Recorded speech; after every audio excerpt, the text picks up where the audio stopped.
The Korean band BTS popularized this book. They named one of their album Map of the Soul, and it's based on Jungian psychology. I'd like you to read a message from the BTS album. One day we woke up and we were like, where are we? When you don't know where to go, I think the best way is to walk down the road you have been walking on. The reboot songs is the best way to reflect ourselves and figure out ourselves again. Do you think when BTS wrote this album, they were experiencing some sort of existential crisis? Today we have an amazing guest, Winston, who is in the field of psychology. With over 10 years in private practice, his journey spans roles as a mental health consultant with the United Nations, a visiting consultant at NUS, and a former special ops officer. Winston's diverse background offers unique insights into the mind, healing, and personal transformation. In the Map of the Soul album, I think one part is got to do with this idea of a shadow concept. We all have a shadow. We all have a dark side. When we are not careful, we're not aware of ourselves, we are not aware of that shadow, it comes up. The whole idea is to be aware. There's a Chinese saying, right? Why do I keep falling for the same type of guys? Or vice versa, right? A lot of these things are in the unconscious. If we don't make the unconscious conscious, we just say that it's fate. At the end of the day, there's free choice, there's free will. The unconscious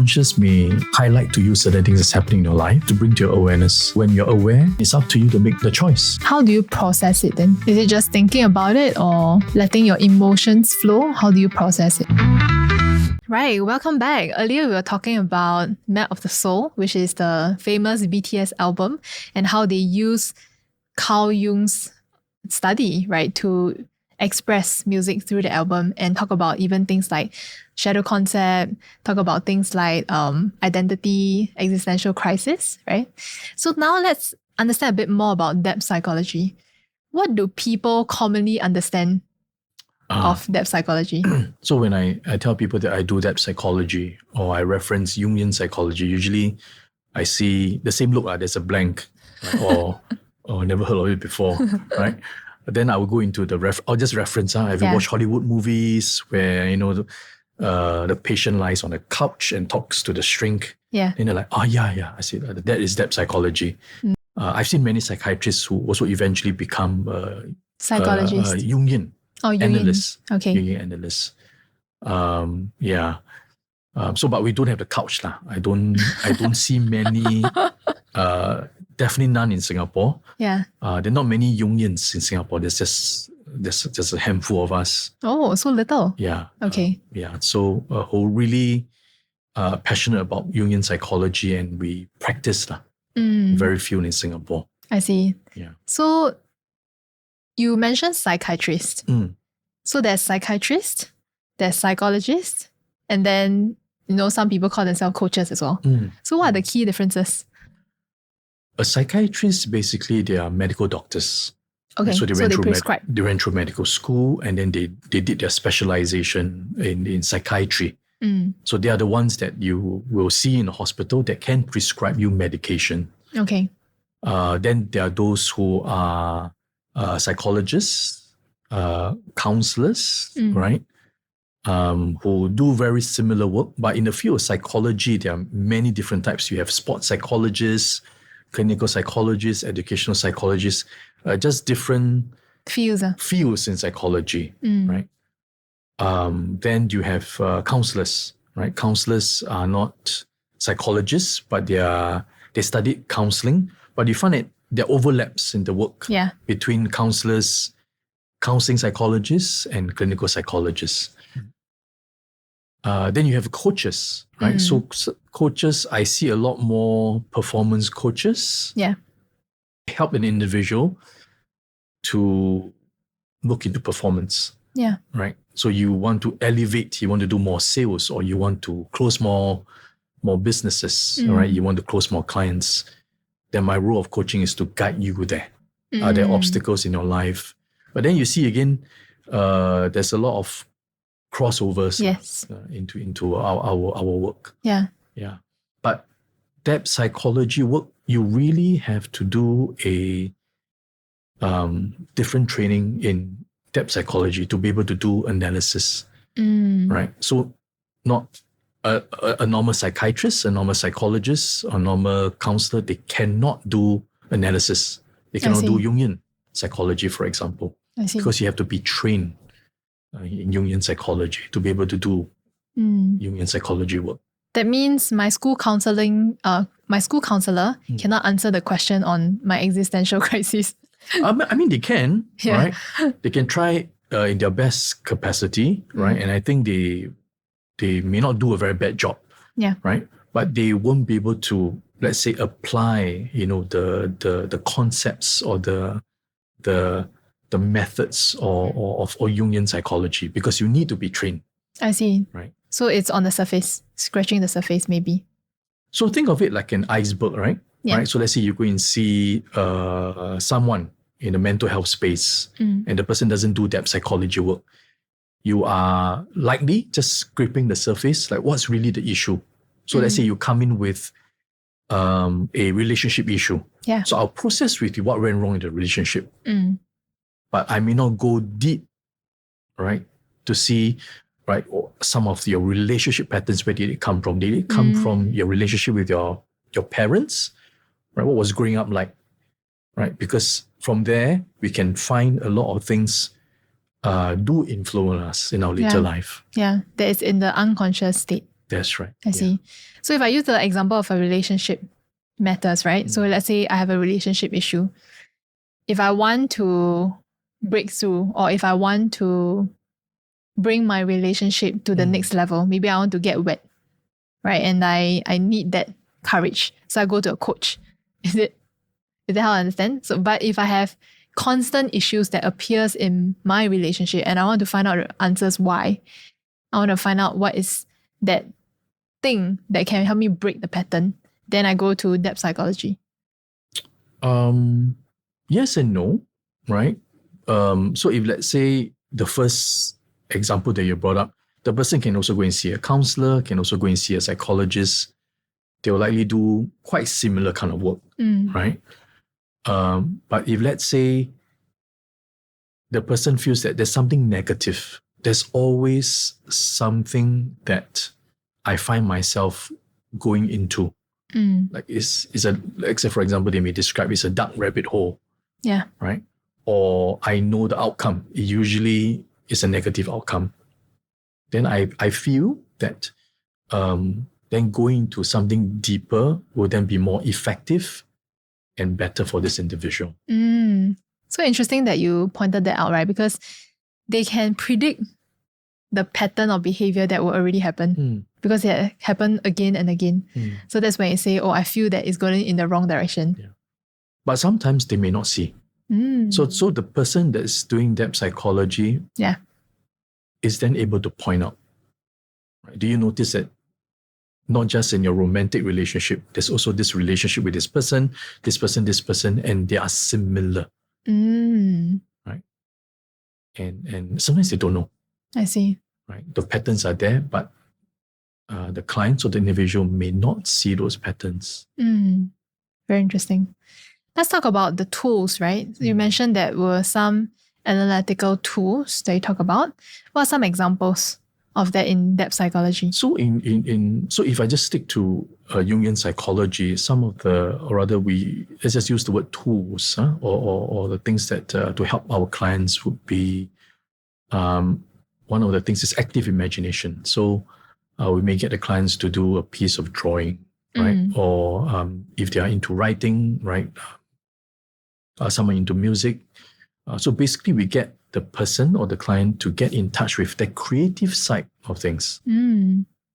So when you are creative, when you start to play, when you start to allow flexibility, a flow come back into your life, we see what comes up. Right? I remember I watched a Special Victims Unit Law and Order, and whenever the police want to speak to the child, the psychiatrist will ask the kid to draw something. And then from there, they will see and analyze the drawing, right, to really associate that with what the kid's really going through. And then the police can craft questions to ask and get that out. So that's active imagination. Quite a little bit of similarities. But then art therapy also provides, that space. But in Jungian psychology, we don't really interpret. Let's say a client chooses to draw. We don't interpret the drawing or the painting, but we walk through together with the client and then we ask questions, and we ask what is the meaning of that drawing. Because let's say a client draws a tree, right? Yeah. And the danger is I interpret. Correct. I say, oh, the tree is at one corner. All right, this means the client is very sad. The tree is very small, or drawn very small in the corner. Yeah. But no, it could be a different meaning for the client. So again, in depth psychology, we want to see the meaning for the client. So we don't interpret, but we analyze and we process with them. Understand. Yeah. Are there any other tools? The other one that we do is we do dream analysis. Oh. Right? So people will say, Winston, a lot of my clients, when they come and see me, when I talk about dreams, the first thing they will say, 10 out of 10, Winston, I don't dream. Winston, I don't dream. Or I can't remember my dreams. Yeah. My response will always be, you do dream, right? Yes, you don't remember your dream. So one of the important things that I will do with my clients is we have to do dream work.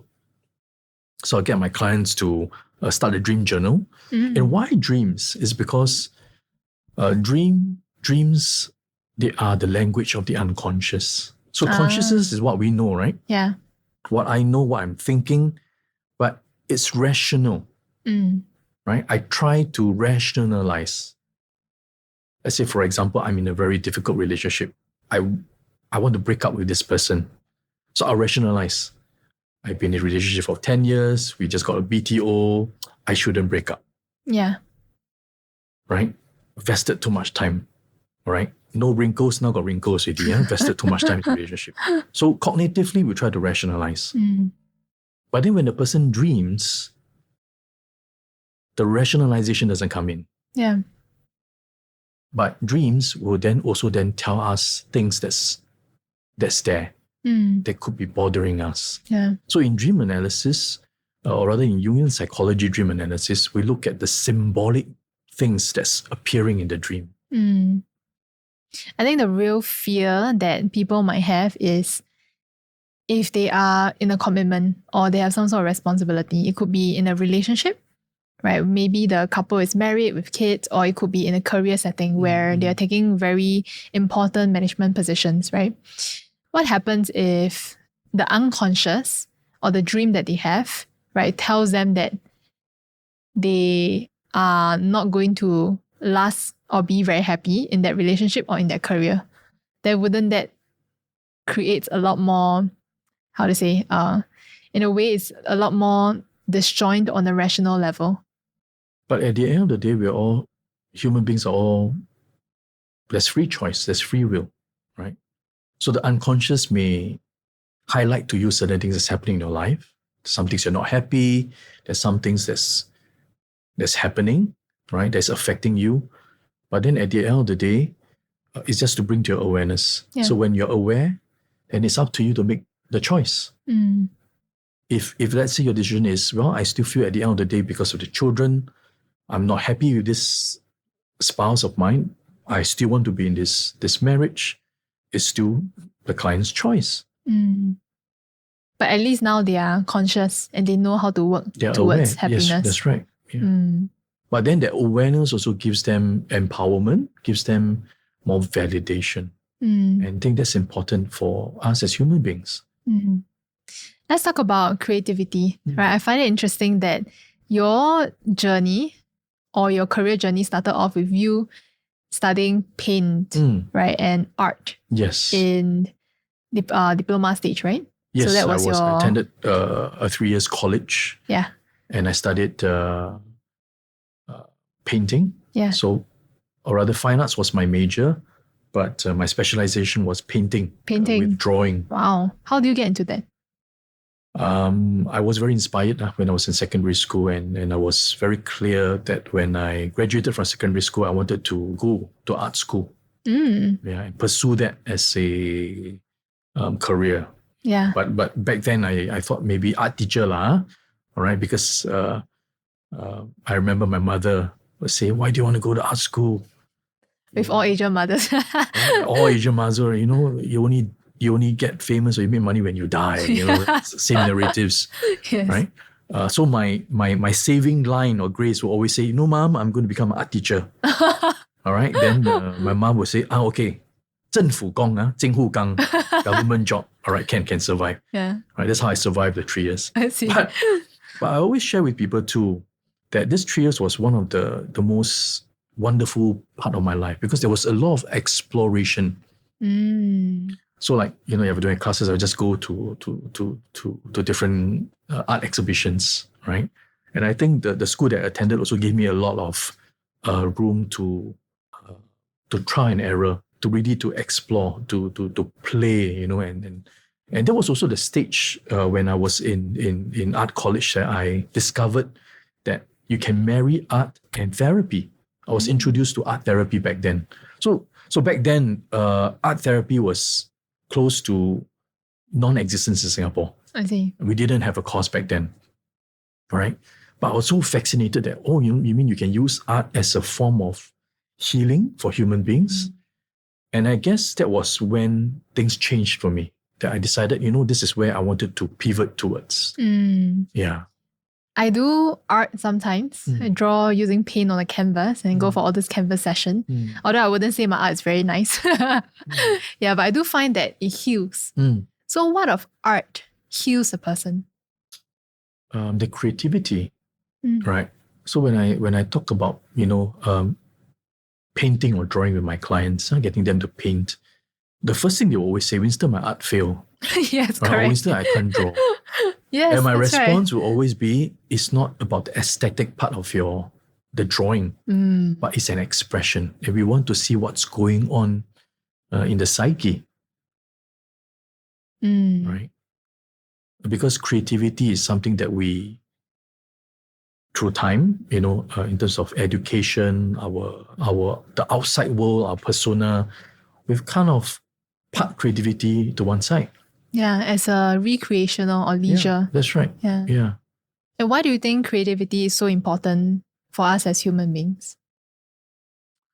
Because there's a lot of things that are untapped. Right? Meaning? Because what we know, what we learn, all right, has become things that we process cognitively, we rationalize. So we become very cognitive beings. We try to make sense of things. Correct. So when things don't make sense to us, we find that it becomes a problem. It becomes a crisis. Yeah. Right? But when we go into creativity, that means we allow creativity or the unknown side of us to take charge. And then we allow what comes up. So when what comes up, all right, then we find that there is that balance. And go back to that term of yin and yang, right? Yeah. So it's allowing us to express ourselves fundamentally as human. So expression will lead us to things that's unknown, things that's untapped. I see. And those things that's untapped are things that we need to access as well. And that is creativity.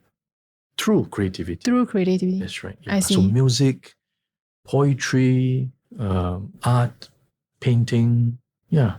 And it's interesting when you use the word make meaning, right? So is it, if I understand correctly, is it through the process of creativity that we make meaning to certain things that we have? Yeah. How's that like for you when you were a painter or art student? Well, so if I use the example of, let's say an artist, if you look at an artist, you will see a certain style. Yes. Right? Or maybe this person is a painter. This person paints in a certain way. This person paints using certain colors. But those things are very personal to this artist. So that's why when you look at a particular painting, you know, this belongs to who and who. Who and who, right? Because that's his style. It's very personal. Yeah. So we say that when a person goes into creativity, all right, the identity, the style of the person also comes out through the art. Is that why we understand painters as eccentric beings? Because they do not rationalize, but they mainly express and be themselves. I don't want to go there because, but I think it's also important to find balance, lah. Yeah, right. If not, we are just so emotional, right? Correct. We may not have necessary safety nets to guide us or to protect us if we're overly consumed or we allow our emotions to run freely. Yeah. I love this conversation. So how do you think a person can be more creative or can untap that hidden expression or hidden potential? Well, it could be just doing something that they've never done before. All right. Fishing. Yeah, right. Or things that they've always been interested about. Right. And just do it. Right. So I would, when I talk about this, sometimes to my clients, I would also explain to them, it's not picking up a hobby. Yeah. Right. It's not like, Winston, I go to art jamming every Saturday. Yeah. But that's different. Okay. Right. Because it can become a hobby. Okay. Right? You have a picture in front of you, you can just paint that picture. Yeah. But that may not necessarily be, going into creativity or self-expression. Yeah. Okay. Yeah. Other than art / music / poetry, are there other ways that people express themselves? Play. I think play is a very important. Video games, is it? Oh. I won't say no. Yeah. Right. But yeah, just something that you really enjoy doing. You really find that when I'm doing this, when I'm playing, it just reminds me of my childhood. Right. So like for me, is I love to play football. Right. So I watch, I play, and whenever I visit a country, I will make it a point to visit or to watch a local game. I see. Yeah. Wherever I am. Wow. Yeah. So I may not support the team. Yeah. But you see me so excited. I'll be taking pictures with the fans, and the fans will ask me, are you a supporter of this club? No. And my response will be, because I have to be diplomatic, right? I'm a fan of football. Okay. Very diplomatic. Let's say, so I give you an example. I was studying in Bath, UK, a few years ago. Yeah. And the nearest so-called better club, right, around that, it was in Bristol. So I would travel to Bristol. Yeah. And then I actually been to that stadium twice. Oh. Because I had to go to the university different years. So I actually been to the stadium more than once. And I watch a live game. But each time I'm there, I'll buy the t-shirt, I'll buy the merchandise, but I'm not a fan, Just for the fun of it, I'll take pictures with a fan, but it's really, it's just play, it's just, you're just like a child again. So whatever that gives you the excitement, right? I think that's very resonating to a lot of adults, especially workaholics, right? We work so much and they always say work hard, play hard, but sometimes we just forget play altogether. Or we misunderstand what play is.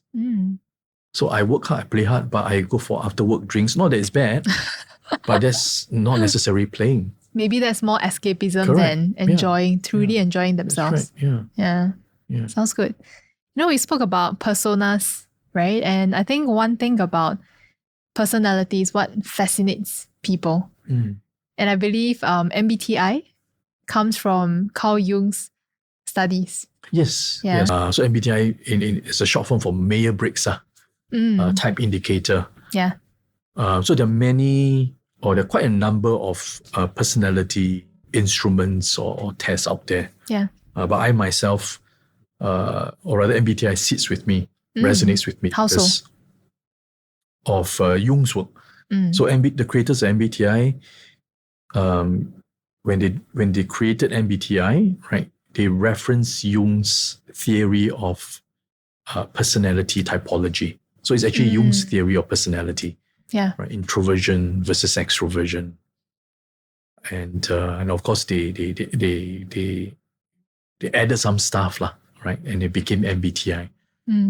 So I do quite a fair bit of personality work with my clients as well, and I feel that it's not taught enough, or rather in the mental health space. I see. Right, it's not emphasized enough. I think it's important because knowing your personality also helps you to understand how you behave, how you function, how you recharge, how you make decisions in different settings. So let's say, for example, you say that you are actually an introvert. But someone that meets you for the first time may think that, hey, Tammy is an extrovert. Not right? true at all. Right? But interesting, you say that, oh, I'm a what? Introvert to extrovert. Yeah. So there are people who say that I'm an introverted extrovert. But what does that even mean, right? Correct. Yeah. So I believe there are a lot of people very interested, right? So a lot of my clients that I work with, when I talk about personality, they will know their type. They say, oh, this is my type. This is my MBTI type. But when I ask them, did they do the test? They say, oh, I did it online. Right? So to me, it's not accurate, is it? I would say that it's not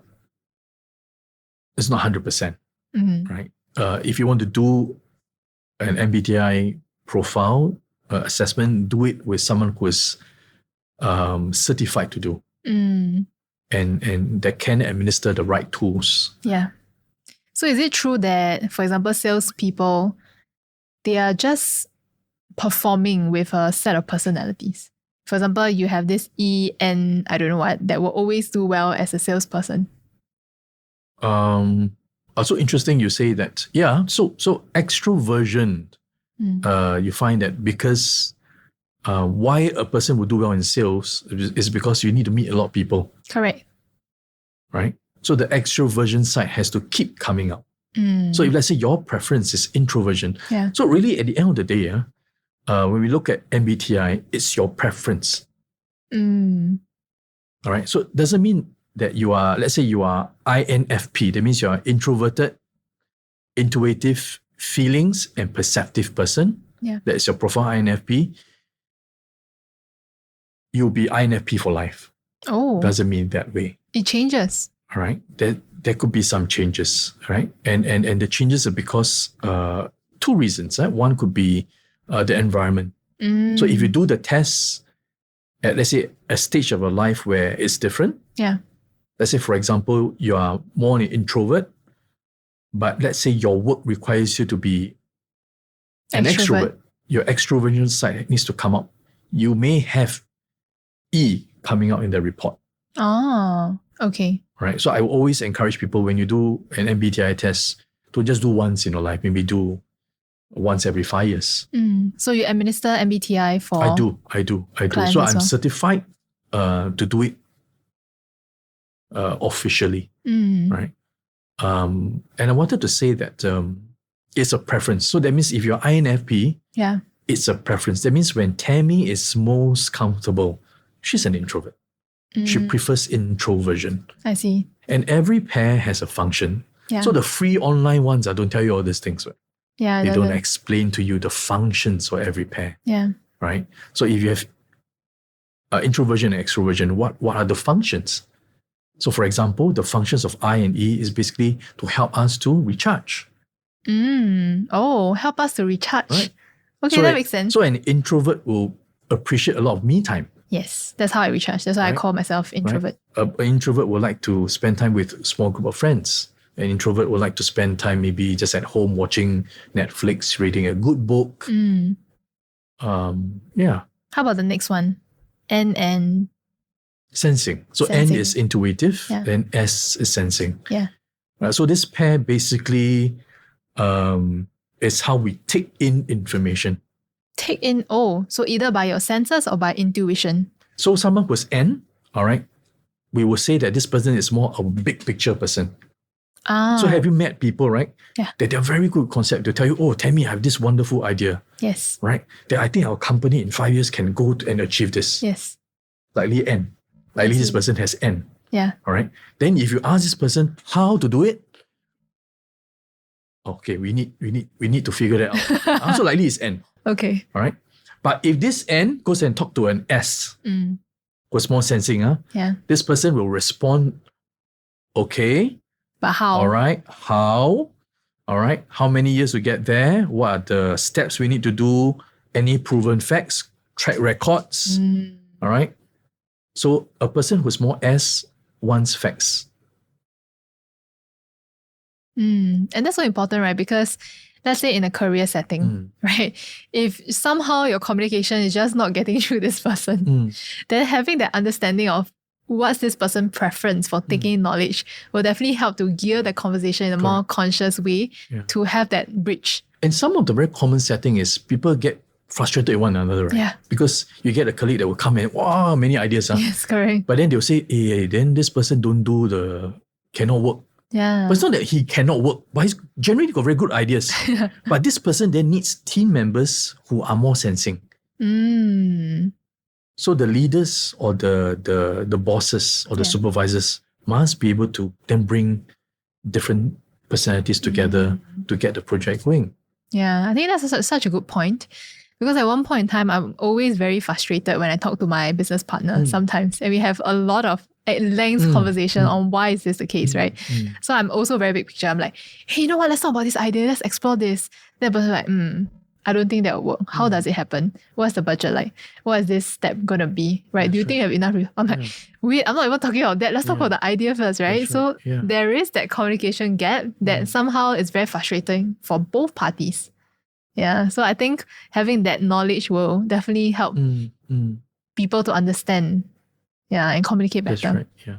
And one of the misconceptions about MBTI, and I want to say this and emphasize, we don't use MBTI for hiring. Oh, okay. And I know there are people out there, organizations, they get people they want to hire or in interview sessions, they get them to do MBTI. Yes. And I say, and sometimes I hear of this and I ask, where do you do the MBTI test? Oh, the person just asked me to do online. So number one, it's not the original test. And number two, actually, we cannot use MBTI for hiring purposes. How come? Because there could be issues, right? Ethical issues. So let's say, for example, you are applying for a sales role. Yeah. And then if I feel if you're an introvert, you're not a good fit for this role, then I'm not going to hire you.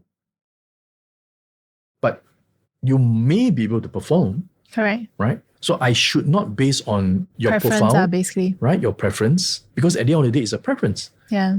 Right? So I can be an introvert, but that's my preference. That means when I'm most comfortable, I'm introvert. But if let's say, right, I have to meet clients, I have to talk to people, I have to sell stuff, I have to do sales role, I can still do it. But I use a DISC profiling for hiring sometimes. I just think that it helps to filter, right? And to know what type of work personality is suitable.